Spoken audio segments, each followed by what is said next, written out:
दर्शकगण को मेरा नमस्कार। आज हम इस वीडियो में जानेंगे एलएचबी एसी कोच के अंदर हीटर की पावर और कंट्रोल सर्किट के बारे में।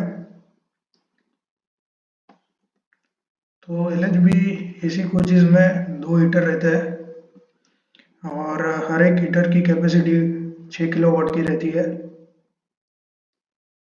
हर हीटर में 15 हीटर की कॉइल रहती है। ये जैसे दिख रही है यहाँ पे, ये कॉइल है, वैसे ये दूसरी हो गई। वैसे ही टोटल 15 कॉइल्स रहती है। हर कॉइल की कैपेसिटी 400 वाट की रहती है। तो टोटल हो गया हमारा 6 किलोवाट। और हीटर के अंदर सेफ्टी के लिए दो सेंसर रहते हैं। एक तो है OHP, ओवर हीट प्रोटेक्शन, जिसका ट्रिपिंग सेट पॉइंट है 65 डिग्री सेल्सियस, मतलब 65 डिग्री सेल्सियस के बाद ये ऑपरेट होता है। और दूसरा रहता है ESTI, उसका ट्रिपिंग सेट पॉइंट है 130 डिग्री सेल्सियस। इसके बारे में विस्तृत माहिती आगे देखेंगे। तो सबसे पहले 3 phase 415 volt 50 hertz AC supply K44 contactor से F08 और F14 MCB में आएगा। F08 है NPP साइड हीटर के लिए, नॉन पावर पैनल साइड, और F14 MCB है पावर पैनल साइड हीटर के लिए। उसके बाद सप्लाई ये MCB F14 कुछ 3 पुल की इस तरह रहती है, 16 एम्पियर की। तो प्रत्येक एसी कोच में दो नग रहती है, एक NPP साइड और एक PP साइड। इसका 16 एम्पियर का कैपेसिटी है, 3 पोल की है। उसके बाद सप्लाई आगे बढ़ता है और जाता है K35 और K40 कॉन्टेक्टर्स पर। तो ये K35 NPP साइड हीटर के लिए, K40 PP साइड हीटर के लिए। तो प्रत्येक एसी कोच में दो हीटर कॉन्टेक्टर रहते हैं, K35 K40। ये सीमेंस मेक का हीटर का कॉन्टेक्टर है, जिसकी कॉइल वोल्टेज 110 वोल्ट डीसी है। ये A1 और A2 पे 110 वोल्ट डीसी का कॉन्टेक्टर है। और इसमें 3 NO है, जो इसका हम पावर सप्लाई के लिए यूज़ करते हैं, L1 L2 L3। और एक NC है जिसका हम यूज़ नहीं करते। तो इसका ये ऑपरेशनल करंट रेटिंग है, तो 400 वोल्ट पे ये 9 एम्पियर का रेटिंग तक हम इस्तेमाल कर सकते हैं। फिर आगे सप्लाई हमारा बढ़ता है वागो कनेक्टर्स इन SBC में जाएगा। तो ये NPP साइड हीटर का सप्लाई K35 कॉन्टेक्टर के आउटपुट से निकल के 247, 248 और 249 भागों में जाएगा, जो कि हमारा वो SBC स्विच बोर्ड कैबिनेट में रहते हैं वागो कनेक्टर्स। और उसी तरह PP साइड का जो आउटपुट है K40 से निकल के 267, 268 और 269 पर जाएगा। तो इस प्रकार कुछ SBC में स्विच बोर्ड कैबिनेट में वागो रहते हैं। तो ये S1 X1 उसको रिप्रेजेंट किया जाता है, S1 X1 से स्विच बोर्ड कैबिनेट वागो। तो 247, 248, 249, 267, 268, 69। तो ये हमारा 247, 248 और 249 है वागो। तो इसमें RYB NPP साइड के हीटर का सप्लाई आता है। उसी तरह 267, 268, 269 इसमें PP साइड का हीटर का सप्लाई K40 से आता है। आगे देखते हैं। आगे हमारा सप्लाई जाता है हार्टिंग प्लग सॉकेट, जो रूट पे रहते हैं RMU के साइड में, उसमें जाता है 20, 9 और 22 नंबर की पिन पे। तो ये हमारा हार्टिंग प्लग सॉकेट है। तो इसमें जैसे नंबरिंग है, इसमें अलग अलग मोटर के पावर केबल्स कनेक्ट रहते हैं। तो हमारा हीटर का जो RYB केबल है वो 20, 22 और 9, ये 3 पिन पे उसका सप्लाई आता है। उसके बाद आगे सप्लाई वागो कनेक्टर्स ऑन रूफ, जो हमारे रूफ पे RMDU के अंदर जो हमारा पावर का वागो रहता है रिटर्न एट फिल्टर साइड, तो उसमें 7, 8 और 9 नंबर के वागों में RYB सप्लाई जाता है। वागो कनेक्टर्स ऑन रूफ से आगे सप्लाई हीटर का ज़्यादा है ESTI में। ESTI का मतलब है self destroying type excess temperature protector for heater. तो ये एक टाइप का मैकेनिकल स्विच है। इसके अंदर ESTI कार्ट्रिज बल्ब रहता है, जो ये पिंक कलर से दर्शाया हुआ है। इसकी कैपेसिटी 130 डिग्री का रहता है हमारे एसी कोच में। तो ये 130 डिग्री सेल्सियस से ज़्यादा टेम्परेचर पे ये बर्स्ट हो जाता है और ये हमारे जो कॉन्टैक्ट है वो छूट जाएंगे, तो आगे सप्लाई पास होने नहीं देगा। तो ये ESTI कुछ इस तरह दिखता है और ये हमारा ESTI कार्ट्रिज बल्ब है। ये कार्ट्रिज बल्ब हमारे ESTI के ये भाग में लगता है। ये ऊपर जो कवर है वो थ्रेडेड रहता है, उसको खोल के उसको हटा के ये ESTI कार्ट्रिज बल्ब इधर इंसर्ट करना रहता है। तो जैसे ही इंसर्ट करते हैं और ये कवर लगा देते हैं तो ये कांटेक्ट दबता है, तो यहाँ पे कांटेक्ट हमारा बन जाता है, तो ये पास होता है सप्लाई आगे, RYB सप्लाई पास होगा।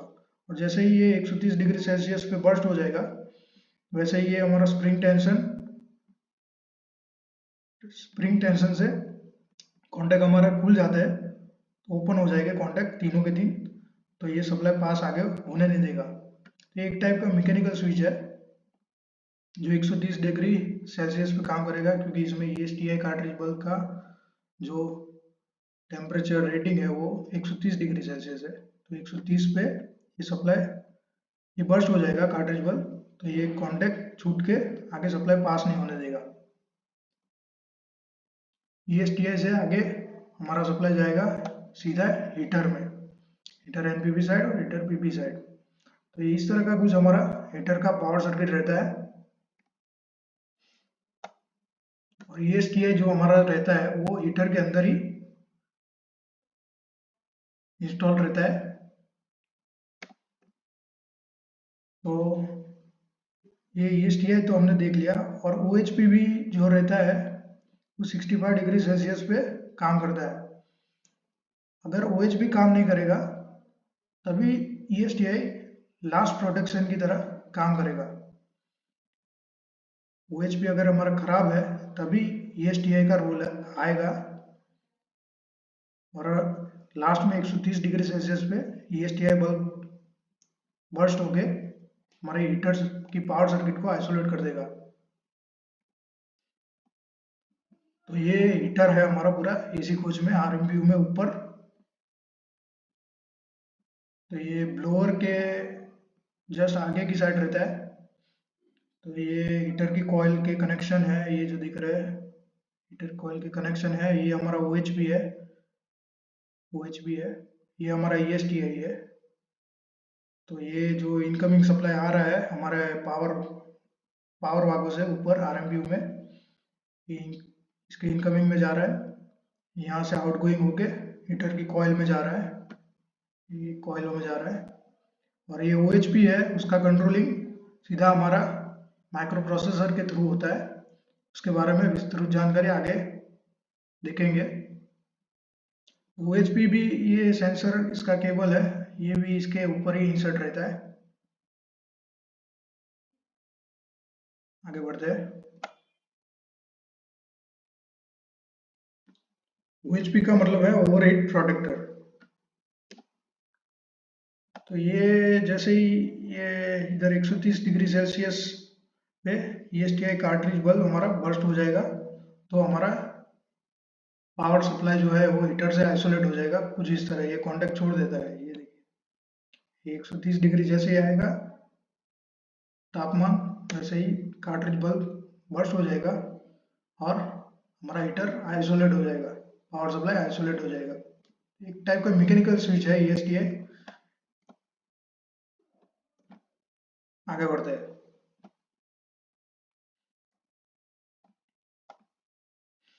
तो ये हमारा कंट्रोल सर्किट है हीटर का, NPP साइड का। तो कंट्रोल सर्किट के बारे में बताऊँ तो ये 110 वोल्ट डीसी सप्लाई हमारा सबसे पहले आता है F35, जो हमारा एसी प्लांट का एमसीबी है। 2 पोल का रहता है, पॉजिटिव और नेगेटिव, 110 वोल्ट डीसी। ठीक है, पॉजिटिव सप्लाई और नेगेटिव सप्लाई फिर आगे हमारा ऑटो मैनुअल रोटरी में जाता है, तो उसके कॉमन पोल में जाएगा। ऑटो मैनुअल रोटरी में काफ़ी सारे पोल रहते हैं, तो उसमें से कोई 2 पोल पे पॉजिटिव और नेगेटिव जाता है 110 वोल्ट डीसी। और ये हमारा मैनुअल पोल हो गया, और ये ऑटो ऑटो ऑटो वाला पोल हो गया। तो पॉजिटिव हमारा पॉजिटिव 110 वोल्ट डीसी F35 से निकल के कॉमन में जाएगा ऑटो मैनुअल की रोटरी में, वहाँ से आगे ऑटो वाले पोल से निकल के 124 नंबर भागों में जाता है एसबीसी में। S1 X1 मतलब एसबीसी, एसबीसी का भागों का रिप्रेजेंटेशन है S1 X1। तो 124 नंबर पे जाता है पॉजिटिव डीसी, और वहाँ से फिर हमारे micro processor of RMPU AC plant के X104/01 X104/01 टर्मिनल पे पॉजिटिव 110 वोल्ट डीसी जाता है। और उसी तरह नेगेटिव F35 से निकल के कॉमन पोल, ऑटो मैनुअल रोटरी के कॉमन से ऑटो पोल के थ्रू 126 नंबर एसबीसी भागों से X104/02 negative 110 volt DC supply micro processor of RMPU AC plant पर जाता है। तो ये जो X104/01 और X104/02 है, ये माइक्रो प्रोसेसर का मेन सप्लाई है। इसका ऑपरेटिंग के लिए मेन सप्लाई है, पॉजिटिव डीसी 110 वोल्ट और नेगेटिव डीसी 110 वोल्ट। ठीक है, अभी हमारा प्रोसेसर काम करेगा। अगर ये दोनों, अगर इसको प्रोसेसर को मिल नहीं रहे पॉजिटिव और नेगेटिव, तो हमारा कंट्रोल सर्किट काम ही नहीं करेगा। और 124 से ही ये हमारा एसबीसी में 125 नंबर पे लिंक जाता है। 125 से फिर 110 वोल्ट डीसी आगे बढ़ता है, 162 पे जाता है एसबीसी में। 162 से फिर निकल के ये जाता है हार्टिंग सॉकेट में U1X3, मतलब हमारा जो एनपीपी साइड कंट्रोल का जो वागो रहता है, कंट्रोल का जो हार्टिंग सॉकेट रहता है U1X3, उसके 5 नंबर पिन से होते हुए ये आगे बढ़ता है। और ये X6 मतलब कंट्रोल वागो, हमारा एनपीपी साइड जो कंट्रोल वागो रहता है ऊपर RMPU में, उसके 3 नंबर वागों पे जाता है। 3 नंबर वागों से वहां से आगे बढ़ के वो फिर हीटर के अंदर OHP में जाता है, जो हीटर के ऊपर लगा रहता है। ठीक है, और OHP से निकल के दूसरा वायर हमारा वापस सेम कंट्रोल वागो में आता है। ये जो वागो X6 है, उसमें 9 नंबर पिन पे आता है रिटर्न OHP से होते हुए। फिर सेम हार्टिंग सॉकेट में जाता है, जो ये 5 नंबर इनपुट है, तो वहां से OHP से घूम के सिर्फ वापस वही हार्टिंग में 9 नंबर पे आता है। और 9 नंबर से फिर हमारा स्विच बोर्ड कैबिनेट में 158 नंबर वागों पे जाता है। 158 से होते हुए फिर ये माइक्रो प्रोसेसर को इनपुट मिलता है X701/05 पिन पे, जो कि है टेम्परेचर हीटर ओके इनपुट। तो इस प्रकार माइक्रो प्रोसेसर पे टेम्परेचर हीटर ओके का इनपुट OHP के थ्रू हार्टिंग सॉकेट वागो कनेक्टर ऊपर जो कंट्रोल के रहते हैं उसके थ्रू OHP से घूम के वापस आता है। तो ये हमारा अगर OHP ओके रहेगा, OHP अगर वर्किंग में है और अगर हीटर का टेम्परेचर 65 डिग्री सेल्सियस के अंदर में है, तो ये इनपुट लगातार 110 DC OHP के थ्रू X701/05 पॉइंट पे प्रोसेसर को मिलता रहेगा। और प्रोसेसर मतलब इससे अंदाजा लगाता है कि हमारा हीटर का टेम्परेचर अभी सही है, मतलब टेम्परेचर हीटर ओके इनपुट है ये। और अगर ये सेंस करके माइक्रो प्रोसेसर उसको जब भी ज़रूरत होगा तब हीटर ऑन आउटपुट निकालता है X302/06 पिन के ऊपर से। 186 भागों से फिर 110 वोल्ट डीसी आगे जाता है auxiliary contact of MPCB F01 of blower motor 1। Blower का जो मेन एमपीसीबी रहता है उसके साथ एक ऑक्सिलरी कॉन्टैक्ट भी लगा रहता है, तो उसके एनो में जाता है वो, और वहाँ से आउटपुट निकल के फिर वो जाता है सिंगल पोल एमसीबी F139 जो कि कंट्रोलर के बाजू में ही रहते हैं। कंट्रोलर के बाजू में बहुत सारी सिंगल पोल की एमसीबी रहती है जो अलग अलग कॉन्टेक्टर को ऑपरेट करने के लिए यूज़ होती है, सेफ्टी के लिए। तो उसमें से F139 सिंगल पोल एमसीबी से फिर 110 वोल्ट डीसी आगे K35 की A1 में जाता है, K35 कॉन्टेक्टर की कॉइल में जाता है A1 में, और नेगेटिव A2 निकल के सीधा 127 भागों में SBC में जाता है, और 127 से निकल के 126 में जाता है, और 126 से निकल के F35 में। इस तरह पूरा सर्किट कंप्लीट होता है। तो ये K35 हीटर कॉन्टेक्टर कॉइल है। ये जब भी इसको 110 वोल्ट डीसी मिलेगा तभी हमारा हीटर ऑन होगा। सेम इसी तरह हमारा control circuit of heater PP side है, ये है। इसमें ये जो टेम्परेचर हीटर ओके है, ये पिन X702/07 है, तो ये OHP2 हो गया। सेम वही सब ओके होगा, तो इस पे 110 वोल्ट डीसी मिलता रहेगा प्रोसेसर को, तो प्रोसेसर अंदाज़ा लगा लेगा कि हमारा हीटर का टेम्परेचर अभी सही है।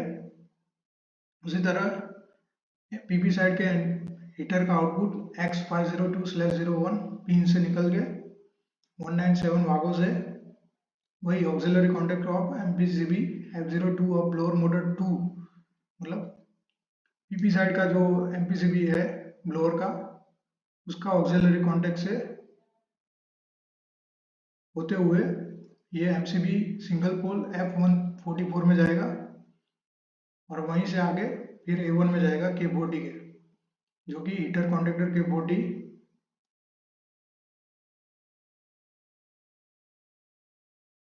कॉइल है, और A2 फिर 127 पे SBC में जाएगा,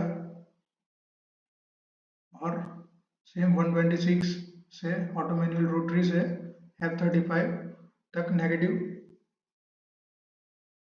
पूरा सर्किट कंप्लीट होगा। तो ये हमारा इसी तरह control circuit of heater PP side है। अभी हम पूरा पावर सर्किट और कंट्रोल सर्किट दोनों कैसे एक साथ काम करते हैं उसके बारे में ये स्लाइड में हम देखेंगे। तो ये हमारा जो ऊपर वाला जो है वो हीटर पावर सर्किट है, और ये जो नीचे है वो हमारा हीटर कंट्रोल सर्किट है। तो ये हमने एनपीपी साइड के हीटर का पूरा रिप्रेजेंटेशन है, ये पावर सर्किट और ये कंट्रोल सर्किट कैसा काम करता है वो हम आगे देखते हैं। तो सबसे पहले 3 फेज सप्लाई हमारा एमसीबी तक आ जाएगा K40 बोर्ड से, और उसी तरह F35 पे हमारा आ जाएगा मेन फ्यूजिस से पॉजिटिव 110 वोल्ट डीसी और नेगेटिव 110 वोल्ट डीसी। जैसे ही फिर हम आगे F08 एमसीबी को ऑपरेट करेंगे जो कि एनपीपी साइड का हीटर का है, तो वैसे ही सप्लाई हमारा आगे कॉन्टेक्टर तक इनपुट में आके पड़ा रहेगा।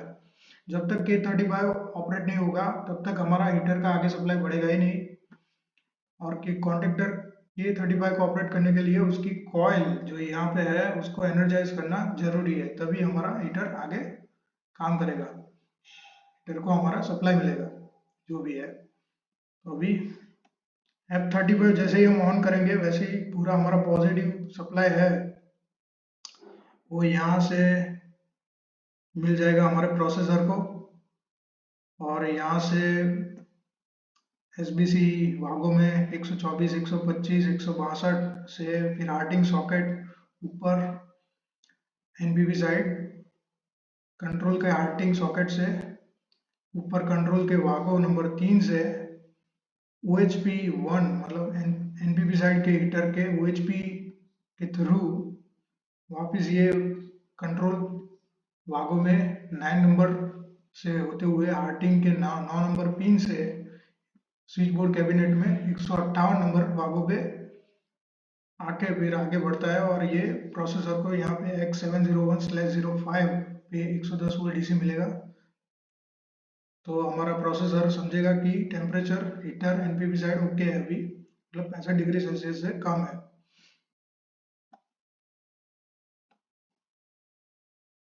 फिर जब भी प्रोसेसर को हीटर ऑन करने की ज़रूरत रहेगी तब वो हीटर ऑन आउटपुट निकालेगा X302/06 से एनपीपी साइड हीटर का। तो जैसे ये निकलेगा जाएगा 186 एसबीसी भागों में, वहां से होते हुए आगे जाएगा ये auxiliary contact of MPCB F01 of blower motor 1 मतलब एनपीपी साइड वाले ब्लोअर के ऑक्सिलरी कॉन्टैक्ट से कॉन्टैक्ट पे जाएगा, जो कि ये F01 ब्लोअर मोटर की एमपीसीबी है, 3 पोल एमपीसीबी है और ये ऑन कंडीशन में है और ये इसका ऑक्सिलरी कॉन्टैक्ट है। तो जैसे कि यहाँ पे दिख रहा है 44 43 इसका हम यूज करते हैं हीटर के लिए। तो ये जब भी ऑन रहेगी तो ये क्लोज रहेगा, 44 43 क्लोज रहेगा मतलब सप्लाई पास होगा, और ये ऑफ रहेगा तो 44 43 ओपन रहेगा मतलब ये सप्लाई पास नहीं होने देगा 110 वोल्ट डीसी हीटर के लिए। और ये ऑन रहेगा तो ये क्लोज हो जाएगा और हमारा 110 वोल्ट डीसी आगे पास होने देगा। तो ये जैसे हमने ऑन करते हैं ब्लोअर का एमपीसीबी एनपीपी साइड, वैसे ही हमारा ये ऑक्सिलरी कॉन्टैक्ट आगे सप्लाई पास होने देगा और वो जाएगा सिंगल पोल एमसीबी जो कि कंट्रोलर के साइड में रहती है F139 के ऊपर, उसको ऑन करते हुए सप्लाई हमारा आगे बढ़ेगा और जाएगा K35 हीटर कॉन्टेक्टर की कॉइल में E1 में, और वो K35 कॉन्टेक्टर को एनर्जाइज कर देगा और हमारा हीटर कॉन्टेक्टर K35 सप्लाई आगे पास करेगा। वाको कनेक्टर SBC 247 248 249 से आगे बढ़ेगा और फिर ऊपर पावर हार्टिंग में जाएगा 20 9 और 22 पिन नंबर से आगे बढ़ के फिर वो पावर वागों में जाएगा ऊपर रूप पे 7 8 9 वागों पे, उससे आगे बढ़ के वो जाएगा ESTI में हमारे इनपुट में, और हमारा कार्ट्रिज बल्ब अगर ओके है ESTI का तो उस कॉन्टेक्ट क्लोज होगा, क्लोज रहेगा और सप्लाई आगे पास होने देगा और फिर आगे बढ़ के हमारा सप्लाई हीटर को मिल जाएगा एनपीपी साइड को और हमारा हीटर चालू हो जाएगा। इस प्रकार हमारा कंट्रोल सर्किट और पावर सर्किट काम करता है हीटर का।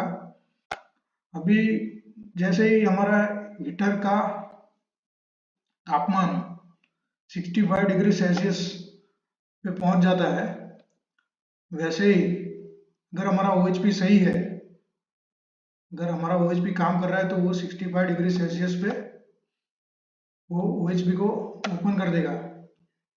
OHP जैसे ही ओपन हो जाएगा वैसे ही हमारा ये 110 वोल्ट डीसी आगे X701/05 नंबर पे नहीं मिलेगा, OHP ऑपरेट हो जाएगा, 65 डिग्री सेल्सियस है इसलिए तो आगे सप्लाई पास नहीं होने देगा। तो हमारा प्रोसेसर को पता चल जाएगा कि हीटर का जो टेम्परेचर है वो 65 डिग्री सेल्सियस पहुंच गया है। तो सीधा वो हीटर ऑन आउटपुट है एनपीपी साइड का X302/06 उस पर 110 वोल्ट डीसी बंद कर देगा। तो हमारा कॉइल को 110 वोल्ट डीसी सप्लाई नहीं मिलेगा तो डी एनर्जाइज हो जाएगा, और जैसे ही K35 का कॉइल डी एनर्जाइज होता है वैसे ही कॉन्टेक्टर हमारा छूट जाएगा और 415 वोल्ट सप्लाई आगे पास नहीं होने देगा और हमारा हीटर डी एनर्जाइज हो जाएगा और आइसोलेट कर देगा। तो इस प्रकार कुछ OHP हमारा काम करता है ओवर हीट प्रोटेक्शन, जो कि 65 डिग्री सेल्सियस पे ऑपरेट होता है। और जैसे ही हमारा OHP नॉर्मल हो जाता है वैसे ही ये कॉन्टैक्ट क्लोज हो जाएगा, 110 वोल्ट डीसी यहाँ पे मिलना चालू हो जाएगा और फिर प्रोसेसर को जब भी ज़रूरत होगी तब वो आउटपुट निकालता है और K35 को ऑपरेट करते हुए हीटर हमारा चलता रहेगा। और अगर 65 डिग्री सेल्सियस के बाद अगर OHP हमारा खराब है, मतलब काम नहीं करता है, डिफेक्टिव है, और अगर हमारा तापमान 130 डिग्री सेल्सियस तक चला जाता है, तो लास्ट प्रोटेक्शन हीटर का रहता है जो कि है हमारा ESTI बल्ब। वो 130 डिग्री सेल्सियस पे बर्स्ट हो जाएगा और ये आप देख रहे हो जैसे स्प्रिंग टेंशन से कांटेक्ट छूट जाता है और हमारे हीटर को आइसोलेट कर देगा। ESTI कार्ट्रिज बल्ब बर्स्ट और हमारा ये 415 वोल्ट सप्लाई आगे बढ़ना बंद हो जाएगा, कांटेक्ट ओपन हो गए। इस प्रकार हमारा ये ESTI एक फाइनल प्रोटेक्शन की तरह काम करता है।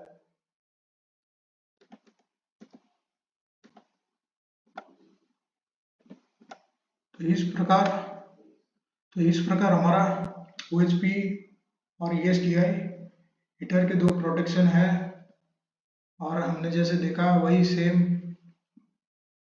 Process power panel side heater का रहता है।